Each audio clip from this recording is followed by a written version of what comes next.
आज की शुरुआत एक क्वेश्चन से करते हैं, ठीक है। लास्ट टाइम हमने ये क्वेश्चन बताया था, आप पहले ट्राई करोगे, उसके बाद मैं आपकी हेल्प करूंगा। मेडिकल वाले बच्चों, एक बात का ध्यान रखना, मेडिकल वाले बच्चों में एक न्यूमेरिकल का फियर होता है, डर होता है। क्यों होता है भगवान जानता है, लेकिन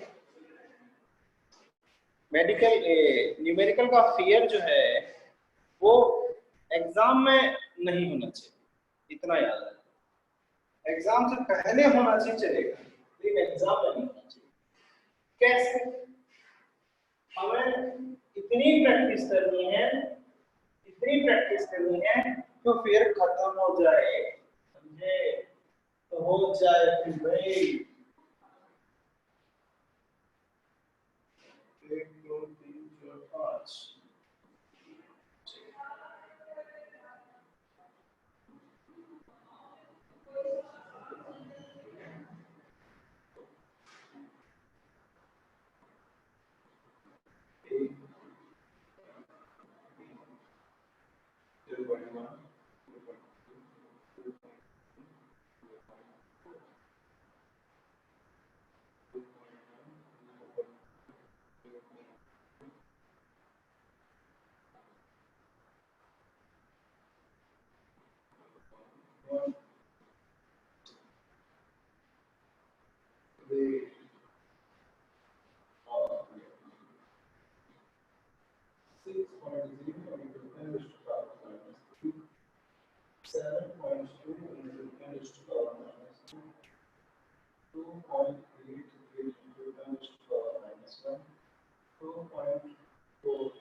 क्वेश्चन अगर नजर नहीं आ रहा है तो पूछ सकते हो सर, पॉइंट नंबर 1 का रेट वेट कुछ भी पूछ सकते हो, ठीक है। अब मैंने आपको एक क्वेश्चन रिएक्शन दिया है, 2a plus b gives c plus d, ठीक है। 2a plus b is equal to c plus d, ठीक है ना। हमें यहाँ पर कुछ क्वेश्चंस दिए गए, देखते जगह है कुछ यहाँ दिख रहा है मस्त। Question first, rate order with respect to A, B, order with respect to A, B, ठीक है। दूसरा क्वेश्चन है ओवरऑल ऑर्डर, इसी में कर लेते हैं। Overall order of reaction. Question 2 है रेट कांस्टेंट के। और क्वेश्चन नंबर 4 मैं खुद बताऊंगा, कुछ समझ में नहीं आ रहा पूछ सकते। क्या सबने पता कर लिया क्वेश्चन क्या है? किसी को क्वेश्चन समझ नहीं आया तो बोलो, या फिर एक बार मैं रिपीट कर दे रहा हूँ। एक एक्सपेरिमेंट किया गया, ए और बी नामक रिएक्टेंट को लेके। एक्सपेरिमेंट नंबर फर्स्ट में ए की कॉन्सेंट्रेशन 0.1 मोल पर लीटर रखा गया, बी की भी 0.1 मोल पर लीटर रखा गया, और रेट ऑफ रिएक्शन 6.0 into 10⁻³ आया। एक्सपेरिमेंट नंबर 2 में ए को रखा गया 0.3, बी को रखा गया 0.2 और रेट आया 7.2 into 10⁻²। एक्सपेरिमेंट नंबर 3 में ए 0.3, बी 0.4 और रेट है 2.88 into 10⁻⁻1। और लास्ट एक्सपेरिमेंट में 0.4 और रेट आया 2.4 into 10⁻²। इस एक्सपेरिमेंट से हमें सबसे पहले ये चीज पता करना है, ओवरऑल रिएक्शन पता करना है, साथ में रेट लॉ एक्सप्रेशन भी पता करना है और रेट कांस्टेंट के भी पता करना है। क्वेश्चन 4 सरप्राइज, देखते हैं आप कितने समय में इसको पूरा करते हैं। या फिर चैलेंज की बात।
चलो अब हम ही सॉल्व कर रहे हैं, ठीक है।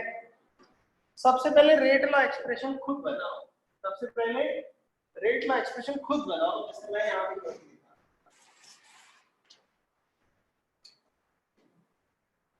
दिख रहा है कि मैं पहले एक बार चेक कर लूँ। ये रहा।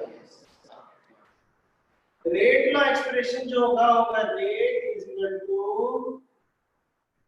k a to the power x and b to the power y। हमें x और y ही पता करना है, हमें x and y पता करना है। थोड़ा बड़ा लिखता हूँ, हो सकता है नजर नहीं आए। Rate is equal to k a to the power x and b to the power y।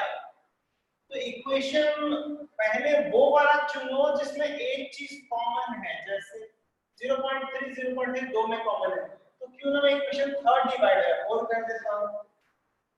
Equation 3 divided by equation 2 मतलब 2.88 डिवाइडेड बाय 7.2।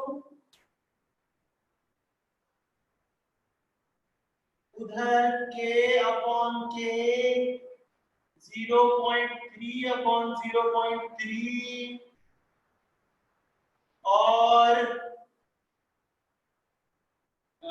b कितना है 0.4 अपॉन 0.2। तो पहले एक ऐसा इक्वेशन चुनना है जिसमें यार ये आदत चेंज करना पड़ेगा मुझे ताकि सबको नजर आए। सॉरी बच्चों, इक्वेशन 3 को 2 से डिवाइड किया तो rate upon rate 2.88 into 10 raised to power minus 1 by 7.2 into 10 raised to power minus 2 is equal to k upon k 0.3 upon 0.3 x 0.4 upon 0.2 y and y। तो आपको दिख रहा है इससे कैंसिल हो गया। कितने 72 और 2.4 में कब जाएगा बताओ। ये पॉइंट से पॉइंट हटा, ये गया और ये भी चला गया। बताओ 7 4 जा रहा मुझे लग रहा है 4 is equal to 0.4 by 2 2 2 4 तो 2 to the power y और यहाँ 4 को लिख सकते हैं 2 to the power 2 is equal to 2 to the power y। तो y is equal to 2, y is equal to 2, y2 आ गया, y आ गया 2। अब मुझे x निकालना है, मुझे x निकालना है। मैं इस साइड देख रहा हूँ, जगह दिख रहा है कि नहीं यहाँ पर। अब मैं एक ऐसा इक्वेशन चुनूंगा जिसमें ये कॉमन हो, देख सकते हो इक्वेशन 4 डिवाइडेड बाय 1। देखो मैं सिंपल चाह रहा हूं इसलिए मैं ऐसा कर रहा हूं 2.4 into 10 raised to power minus 2 divided by 6.0 into फिर नहीं दिख रहा होगा मुझे लगता है बहुत छोटा लिखा। Equation 4 divided by equation 1 2.4 into 10 raised to power minus 2 by 6.0 into 10 raised to power minus 3 is equal to k upon k। Singly आपको पता है कि b तो कैंसिल हो जाएगा, इसलिए मैं नहीं लिख रहा, सिर्फ a ही लिखूंगा 0.4 by 0.1 x। वो y वाला टर्म तो कैंसिल ही है, इसलिए क्यों मैं आपको लिखूं, ठीक है। तो ये क्या हो जाएगा, पॉइंट से पॉइंट कैंसिल, ये -3 से ऊपर एक 0 बढ़ जाएगा, 240/60। फिर से k कैंसिल, पॉइंट से point cancel, 4 to the power x, 6 4 24, 4 is equal to 4 to the power x, x equal to 1, x equal to 1, x equal to 1। तो क्या मुझे रेट का एक्सप्रेशन मिल गया, रेट का एक्सप्रेशन मिल गया, ये लो रेट का एक्सप्रेशन है k a to the power 1 and b to the power 2, a to the power 1 and b to the power 2। So what is the order of reaction with respect to a? 1. What is the order of reaction? This would be 2, overall order 3, overall order 3, rate law expression लिख दिया इधर। अब rate constant कैसे निकालोगे, मैं चाहता हूं rate constant आप लोग खुद ट्राई करो, एक बार ट्राई करो, एक बार रेट कांस्टेंट खुद ट्राई करो।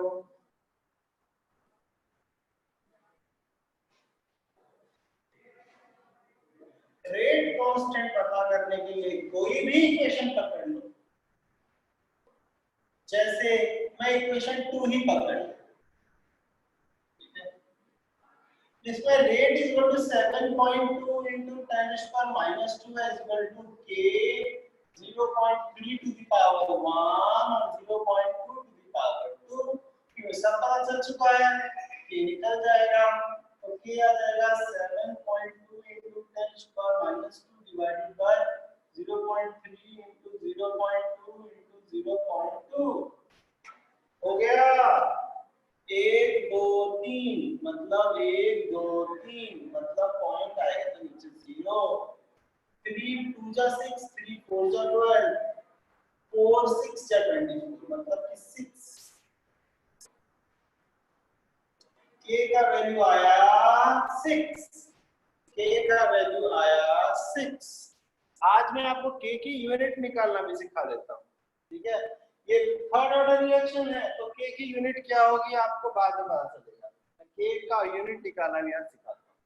k का वैल्यू आया 6 और यूनिट लिख देता हूँ क्योंकि ऐसा लिखना गलत है, k की यूनिट हमेशा होती है यह 6। अब एक और लास्ट क्वेश्चन था जो मैंने बोला था कि मैं खुद दूंगा, ठीक है, देख लो जरा तो क्वेश्चन में खुद बना के। अच्छा एक बात बताओ, कोई है जो जिसको समझ नहीं आया है, एक बार रिपीट कर देंगे। कोई ऐसा बच्चा जिसको समझ नहीं आया है, एक बार फिर रिपीट कर देंगे भाई, बताओ। गुरशीष कौर, गुरशीष बस यही जानना था, कौन लास्ट टाइम ध्यान नहीं दिया था घर में, किसने प्रैक्टिस नहीं की, मतलब वो तुम हो, नहीं करेंगे। हाँ इक्वेशन बनाना है, डिवाइड करना है, पावर। ये वीडियो YouTube पे अगर अपलोड होगा तो एक बार देख लेना, ठीक है। अब एक क्वेश्चन 4 नोट देखो,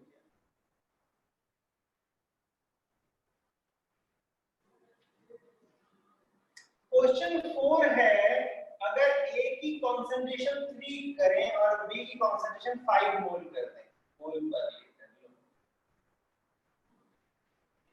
तो रेट ऑफ रिएक्शन क्या होगी।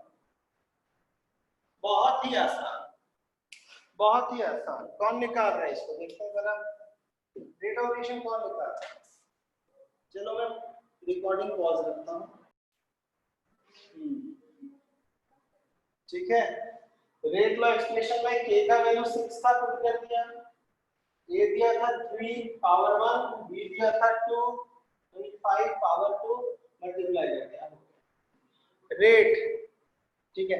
हाँ तो एक बार मैं आपको आपका मकसद याद दिला देता हूँ, और हमारा मकसद है हम चैप्टर पढ़ रहे हैं केमिकल काइनेटिक्स, और केमिकल काइनेटिक्स में हम हमेशा रिएक्शन की रेट की बात करेंगे, किस रफ्तार से रिएक्शन हो रहा है। और उस मकसद में एक छोटा मकसद, जिस मकसद में हम काम कर रहे हैं वो ये है कि रेट पता करने वाला काम नहीं कर रहे हैं हम, कि जो ए और बी पावर है ना, रेट वाला एक्सप्रेशन ए और बी पावर, इस पावर को पता करने के का हमारा मकसद था। इसमें मैंने लास्ट टाइम आपको कुछ मेथड बताए थे, how to find the order of reaction. मैंने एक तरीका बताया था, पहला वाला इनिशियल रेट मेथड, अभी आप उसको समझ चुके हो। अलग अलग कंसंट्रेशन में रेट ऑफ रिएक्शन क्या होता है उसका डेटा साइंटिस्ट लोग इकट्ठा करते हैं और उन इक्वेशन को आपस में डिवाइड कर देते हैं। इसमें उनकी समझ क्या है, वो समझ कि एक बार एक को कॉमन रखते हैं ताकि वो कैंसिल हो जाए, और दूसरी बार किसी दूसरे को कॉमन रखते हैं ताकि वो कैंसिल हो जाए। एक बात और, इसमें दो से ज्यादा रिएक्टेंट भी हो सकते हैं। ऐसे क्वेश्चन तो मैंने अभी तक देखा नहीं है, लेकिन हो सकता है बुक में मिल जाए, ट्राई करना। उसमें ज्यादा इक्वेशंस होंगे लेकिन तरीका सेम है। ओके बच्चों, इससे हमारा रेट लॉ एक्सप्रेशन बन जाएगा और ऑर्डर निकल जाएगा। आज मैं आपको ऑर्डर ऑफ रिएक्शन निकालने का दूसरा तरीका बताऊंगा, लेकिन उससे पहले के के बारे में कुछ एक्स्ट्रा जानकारी, रेट कांस्टेंट के बारे में कुछ एक्स्ट्रा जानकारी दे देता हूं।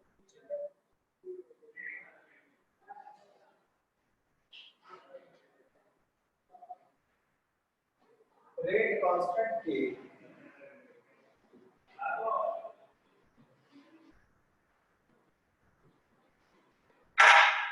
जानकारी ज्यादा हैवी नहीं है, सिंपल सा ही है कि के जो है रेट कांस्टेंट, हर रिएक्शन का अपना रेट कांस्टेंट होता है, वो कंसंट्रेशन चेंज होने पर नहीं बदलता।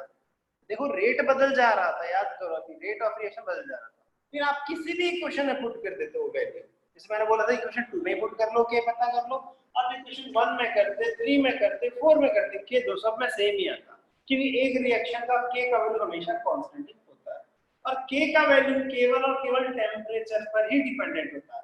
जब हम दूसरा फैक्टर पढ़ेंगे, अभी फैक्टर नंबर 1 चल रहा है, रेट ऑफ रिएक्शन का फैक्टर नंबर 1 है कंसंट्रेशन, और कंसंट्रेशन के अंदर ऑर्डर निकालने के 4 तरीके पढ़ रहे हैं। जब ये ऑर्डर और शॉर्टर निकल जाएगा तो फैक्टर नंबर 2 में जाएंगे टेम्परेचर, फिर फैक्टर नंबर 3 में जाएंगे कैटलिस्ट, मतलब रिएक्शन पर हम गहन अध्ययन कर रहे हैं। जब टेम्परेचर की बात करेंगे तब के का जिक्र आएगा, अभी उसके बारे में मत सोचो, बस इतना याद रखो के डिपेंड ऑन टेम्परेचर। बात नंबर 3, के जो है वो उसका अपना यूनिट भी होता है, जैसे मैं अभी बता देता हूं। आपको पता है रेट ऑफ रिएक्शन होता है K into concentration to the power n। पहले देखो K होता है, रेट होता है K into concentration to the power n। n है ऑर्डर ऑफ रिएक्शन, कॉन्सेंट्रेशन की यूनिट होती है मोल पर लीटर, कॉन्सेंट्रेशन की यूनिट होती है मोल पर लीटर, और रेट क्या है, change in concentration by time ना, change in concentration by time, तो कॉन्सेंट्रेशन है क्या, मोल पर लीटर, और टाइम अगर इनवर्स में आ जाए तो पर सेकंड। रेट की भी यूनिट है मोल पर लीटर पर सेकंड, कॉन्सेंट्रेशन यूनिट है मोल पर लीटर, और n है ऑर्डर ऑफ रिएक्शन। देयरफॉर आपको इस बात का ध्यान रह गया, मतलब कॉमन सेंस काम कर रहा है कि K की जो यूनिट है वो ऑर्डर ऑफ रिएक्शन पर निर्भर करता है। तो क्यों ना हम 0 से स्टार्ट हो जाएं। क्या बच्चों आप सब तैयार हो, क्या आप सब तैयार हो, K की यूनिट खुद निकालना है, ये भी याद रख लेना बच्चों। आज बच्चे थोड़े एब्सेंट है, क्या बात है, लगता है वो यूट्यूब पर निर्भर होने लगे हैं। तो एक काम करता हूँ, मैं अभी वीडियो पॉज कर देता हूँ, उनको पता चलेगा, ठीक है।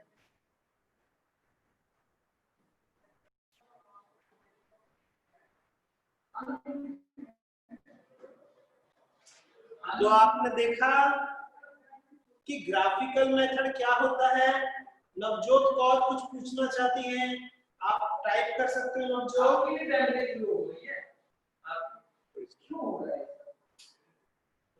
नवजोत कुछ पूछना चाहते हो पूछो, टाइप कर सकते हो बिकॉज नेट स्लो है।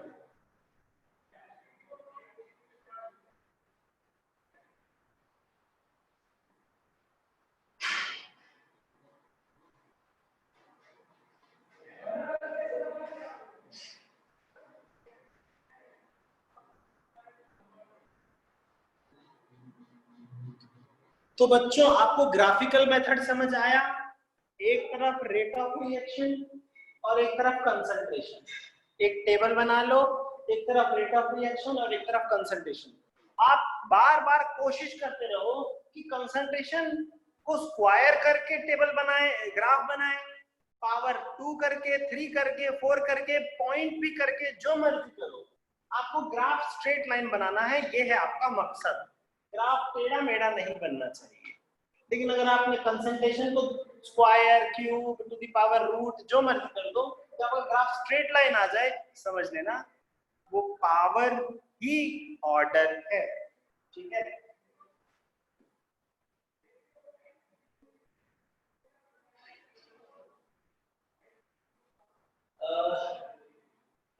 सर मैंने आज पढ़ा कि इस साल नीट या जेईई नहीं होगा।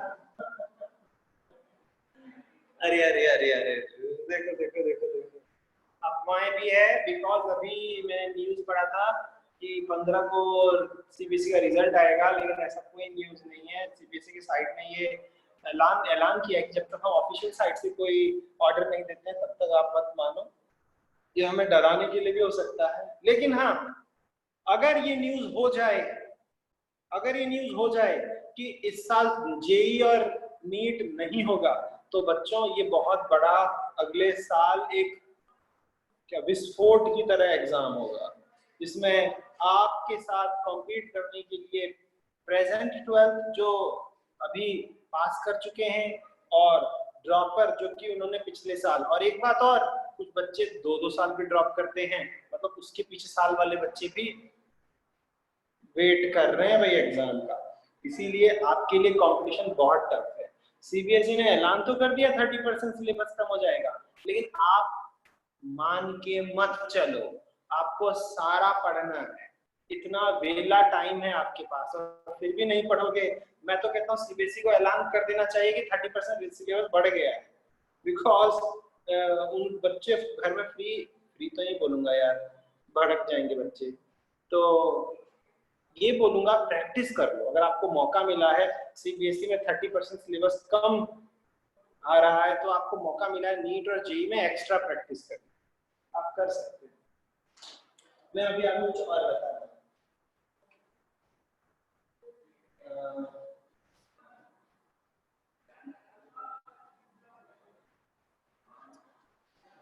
भगवान करे हो जाए एग्जाम। चलो एक काम करते हैं, आज हम थर्ड मेथड स्टार्ट।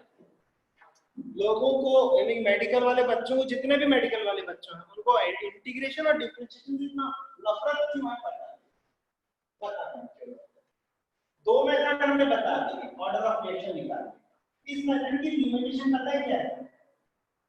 कोई गेस करो, इस मेथड की लिमिटेशन क्या है?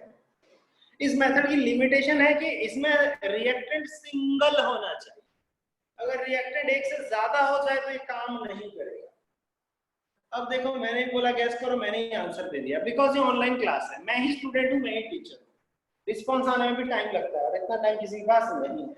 तो यहाँ पर मैं दो मेथड अब तक बता चुका हूँ। पहला मेथड था इनिशियल रेट मेथड, जो न्यूमेरिकल एक आता ही आता है, भले ये भी हाफ ईयरली में हो या फिर बोर्ड में हो, आ जाता है। दूसरा है कौन सा मेथड था ये, अपनी ग्राफिकल मेथड।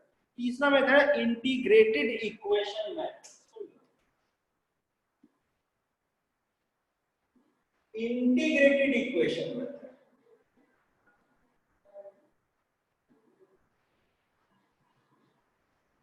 बहुत इंपॉर्टेंट है ये, क्योंकि इस चैप्टर में कोई भी न्यूमेरिकल आएगा ना तो इसी मेथड से ही आता है। पहले सुन लो, इसमें हर एक ऑर्डर का अलग अलग से कराया जाता है। उदाहरण के लिए मान लो रिएक्टेंट है, वो प्रोडक्ट बनता है, एक रिएक्टेंट है वो प्रोडक्ट बनता है, एक रिएक्टेंट है वो प्रोडक्ट बनता है। टाइम जब 0 था, रिएक्टेंट था R0 मतलब मैक्सिमम, तब प्रोडक्ट बना ही नहीं था। जब टाइम कुछ हो गया T, मान लो टाइम अगर कुछ हो गया T, तब रिएक्टेंट थोड़ी R0 रहा, वो R0 माइनस X हो गया, इसमें से कुछ X बन गया, कुछ X बन गया। एक बात और, कंसंट्रेशन ऑफ रिएक्टेंट जो होता है उसे बोलते हैं concentration at any instant of time.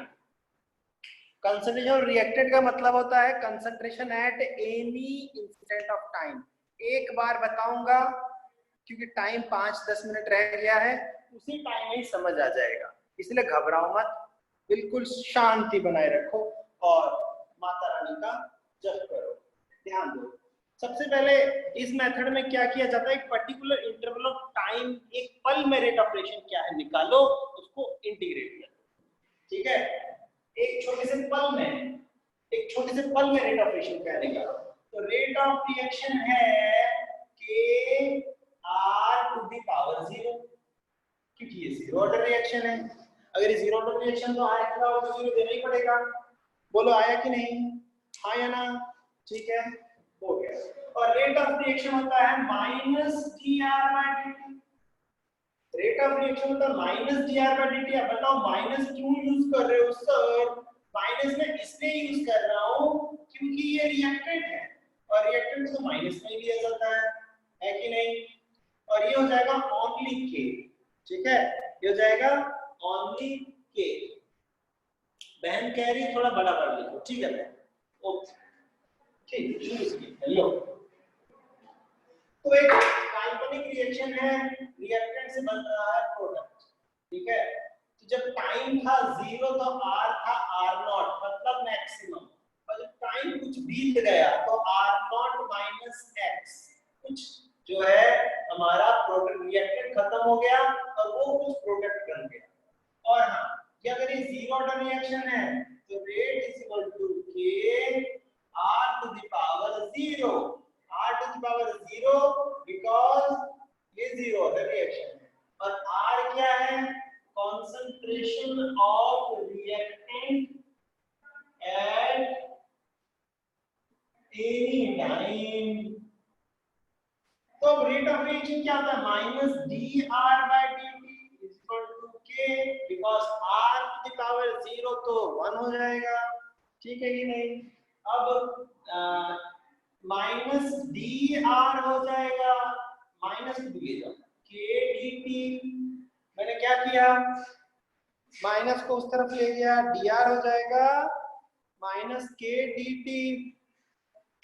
अब बारी आती है इंटीग्रेशन करने की, बिकॉज फिजिक्स में आपने एक खेल बहुत बार खेल चुके हो, एक बहुत बड़े टाइम इंटरवल डिस्टेंस का एक छोटा सा हिस्सा dx, dy, dl कुछ भी लेते थे और बाद में इंटीग्रेशन करते थे। तो मैं यहाँ भी वही कर रहा हूँ। तो अब मैं क्या करने वाला हूँ? इंटीग्रेशन। तो इंटीग्रेशन जब मैं करूंगा तो इधर भी और इधर भी करूंगा। देखो मैंने k को बाहर रखा है, क्योंकि k बाहर इसलिए रखा है क्योंकि कांस्टेंट चीज बाहर ही रहता है। ठीक है, तो ये इससे कैंसिल हो जाएगा, r is equal to minus kt। क्या ये सही है? हाँ या ना? क्या ये सही है? हाँ या ना? 10, 9, 8, 7, 6, 5, 4, 3। बिल्कुल कौशल, क्या बात है? खुशी हाँ बोल रही है, कौशल नहीं बोल रहा है। और क्या आंसर होगा? जिसने हाँ बोल, जिसके मन में हाँ चल रहा है, सुन लो वो गलत है, बिकॉज कांस्टेंट सी भूल रहे हो। यही चीज मरवाता है कि इंटीग्रेशन में कांस्टेंट सी लगता है, यही चीज जान ले लेता है। अब हमें जानना है ये सी का वैल्यू क्या है, ये सी का वैल्यू क्या है। एक काम करो, इसे इक्वेशन 1 मान, जबकि इक्वेशन 1 कोई और होगा, मेरा क्या चाहता है, इक्वेशन 1 इसको मान। अब बारी आती है when t is equal to 0, r क्या था? r0 था।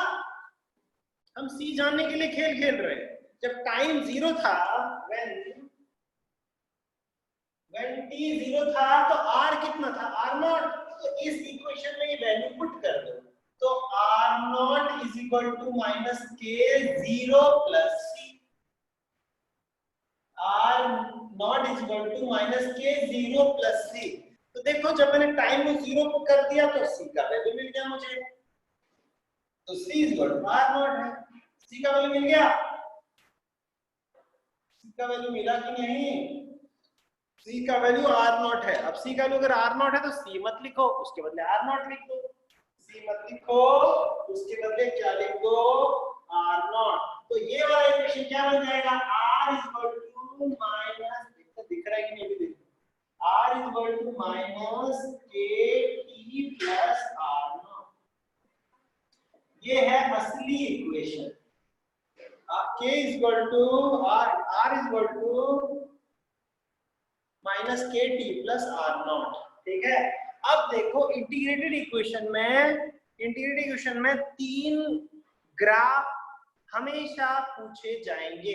कभी कभी ऐसा, यही ऐसा चैप्टर है जिसमें ग्राफ के बिना क्वेश्चन बनता ही नहीं है। हर क्वेश्चन में कुछ ना कुछ ग्राफ आपको पूछा जाएगा ही जाएगा। अगर आप नोट कर चुके हो बहुत खुशी की बात है। ध्यान दो, ग्राफ नंबर 1, सबसे पहले आपको पता है rate of reaction is equal to K concentration की पावर 0 है कि नहीं? पहला तो आपको पता है rate is equal to K concentration power 0 है। तो पहला ग्राफ रेट का कंसंट्रेशन के साथ ये ग्राफ, जब भी आपको रेट और कंसंट्रेशन का ये ग्राफ मिल जाए तो हट से जीरो ऑर्डर बोल देना। पहला ग्राफ बहुत ही आसान। दूसरा ग्राफ ये देख लो भाई बच्चों, ये दूसरा ग्राफ है। क्या आपको यहाँ पे लीनियर इक्वेशन दिख रहा है? y is equal to mx plus c दिखा? y is equal to mx plus c क्यों चिल्ला रहा है भाई? तुम्हें दे रहा होगा बच्चों को। एक है y is equal to mx plus c। देखो y है क्या? y है रिएक्टेंट की कॉन्सेंट्रेशन। y क्या है? रिएक्टेंट की कॉन्सेंट्रेशन। और इस तरफ देखो ये r अगर y है, ठीक है, y x, ये y है, ये x है, मतलब x टाइम है। x क्या है? टाइम है। ये ग्राफ हमें बोल रहा है टाइम के साथ रिएक्टेंट की कॉन्सेंट्रेशन क्या होता जा रहा है। ये टाइम हमें बोल रहा है, ग्राफ में बोल रहा है टाइम के साथ रिएक्टेंट कॉन्सेंट्रेशन क्या हो रहा है। स्लोप देख लो, माइनस है या प्लस है? स्लोप को देख लो, माइनस है या प्लस है? माइनस है। खुशियां मना लो, खत्म हो गया भाई। और क्या? तो ये है स्लोप माइनस के, और ये पॉइंट क्या है? ये वो पॉइंट है जब टाइम 0 था, मतलब ये R0 था। ये R0 था, है कि नहीं? जब टाइम 0 था, कंसंट्रेशन रिएक्टेंट R0 था, स्लोप नेगेटिव है। तो कभी भी दूसरा ग्राफ तो आपको R और टाइम नेगेटिव स्लोप दिखे तो जीरो ऑर्डर बोल देना। R और टाइम नेगेटिव स्लोप दिखे तो जीरो ऑर्डर बोल देना। तीसरा ग्राफ अभी नहीं बताऊंगा बिकॉज अभी न्यूमेरिकल भी आ सकते हैं,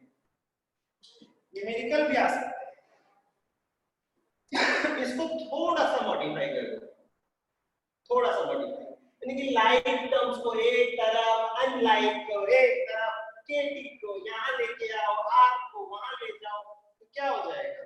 तो KT is equal to R0 minus R, तो T हो जाएगा R0 minus R by K।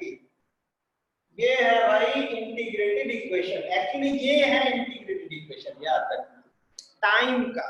समझे बच्चों? एक चीज और, अरे जाने दो, एक चीज और, बहुत हो गया मजा। ठीक है बच्चों, इस पे न्यूमेरिकल आ सकता है। न्यूमेरिकल कैसे आ सकता है ये देख लो। हो सकता है क्वेश्चन में गिवन हो for a zero order reaction,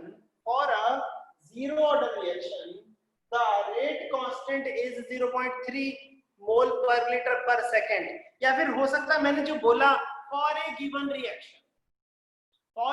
reaction, आपको नहीं पता कौन सा ऑर्डर है, लेकिन आपको के की यूनिट देख लो। For a given reaction the value of rate constant is 0.3 mole per litre पर सेकेंड। वाह भाई वाह, के की यूनिट बोल दिया, मतलब ऑर्डर यही पता कर लो, तो फार्मूला वैल्यू करना। For a given reaction the rate constant is 0.3 mole per liter per second। ठीक है, if the reaction is starting from 3 mole या 10 moles, कुछ भी हो सकता है, if the reaction is starting from 10 moles, find the concentration of reactant after 2 minutes, 1 minute, 3 minute, what ever आप are निकाल लो। हो सकता है आफ्टर सम टाइम रिएक्टेंट जो है वो 2 मोल रह गया, तो फाइंड द टाइम इंटरवल निकाल लो। या फिर उसने जीरो ऑर्डर दे दिया है, ये दे दिया, ये दे दिया, ये दे दिया, ये निकाल लो। आप समझ गए इस पे न्यूमेरिकल? आज प्रैक्टिस कर लेना प्यारे बच्चों, समझे कि नहीं? हाँ या ना?